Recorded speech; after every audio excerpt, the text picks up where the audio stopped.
ঈদ ঘিরে পোশাক কেনাকাটায় ক্রেতার বাড়তি ভিড় রাজধানীর শপিং মলগুলোতে।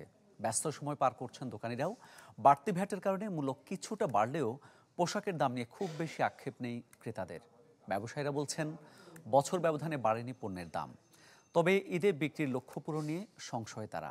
মইনুল হাসানের প্রতিবেদন।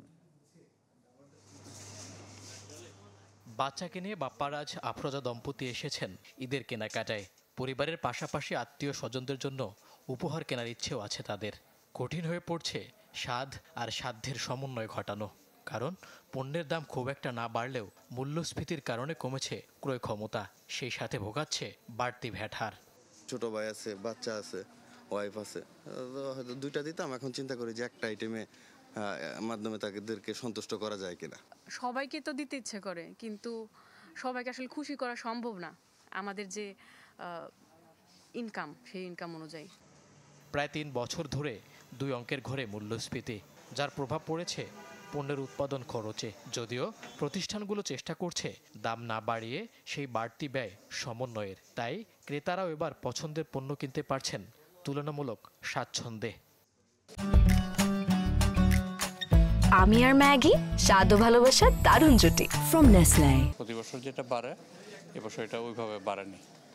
রিজনেবল প্রাইস আছে এবং কেনাকাটাও করে আমরা শান্তি পাচ্ছি। দাম ঊর্ধ্বমুখী হওয়ার কথা ছিল, সেটা আমরা দেখলাম যে না, যেটা ক্রয় ক্ষমতার মধ্যেই আছে আর কি। একটা মার্জিনাল লেভেলে থাকলে সবার জন্য সহায়ক হয়। এই যে ঈদের জন্য আনন্দটা, এটা সবার জন্য জানি ভালোভাবে সবাই উপভোগ করতে পারে। গেল 2 দশকে আমদানি কমেছে উৎসব কেন্দ্রিক নানা পণ্যের, যে জায়গায় দখলে নিয়েছেন দেশীয় উদ্যোক্তারা। তাদের মতে বছরের মাঝামাঝিতে এসে ভ্যাট বাড়ানোর সিদ্ধান্ত না নিলে আরও স্বস্তি হতে পারত এবারের ঈদ। গত বছর আমার এটা 310 ছিল, এই বছর ওইটাই আছে। আমরা পণ্যের দাম বাড়াইনি, আগেরটাই আছে, আমাদের পূর্বের যে রেটগুলো ওইভাবেই আছে। যে টার্গেট আছে আলহামদুলিল্লাহ ওই টার্গেট আমরা ফিল আপ করতে পারবো। আমরা বাড়াতে হয় নাই, দেখা গেছে আমাদের যে প্রাইসটা আগে ভ্যাট সহ ছিল ওই প্রাইসটা এখন ভ্যাট রিডিউস করে তারপরে প্লাস ভ্যাটটা আসছে। প্রাইস বিগত বছর যেটা ছিল ওইটাই আছে, হয়তো একটু হয়তো 19-20 হয়েছে।